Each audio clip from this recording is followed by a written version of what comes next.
Hello guys! Ang nasa harapan nyo ngayon ay yung mga pananim kong carrots.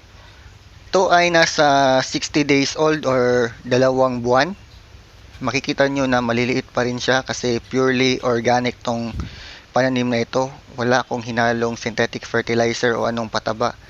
Ito, maliban lang sa goat manure. Sa pagtatanim ko naman ito ay direkta ko nang nilagay yung buto dito sa lalagyanan. Around 8 to 10 cm yung pagitan ng mga buto para hindi sila masyadong magsikipan sa lalagyanan na ito.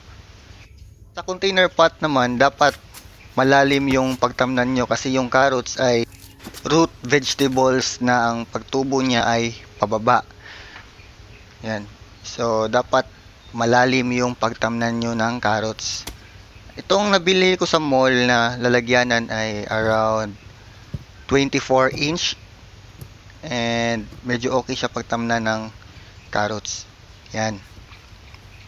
Kung gusto nyo namang mabilis ang pagtubo ng carrots ay lagyan nyo ng fertilizer na rich in potassium kasi ang potassium sa carrots tumutulong ito sa mabilis ang paglaki nito at dapat talagang recommended na ang lupa na pagtamnan nyo ng carrots ay rich in potassium. Yan. So, whether organic or synthetic fertilizer kayo na bumili. So, kung organic naman, makukuha nyo ito sa balat ng saging or ano pa na may potassium.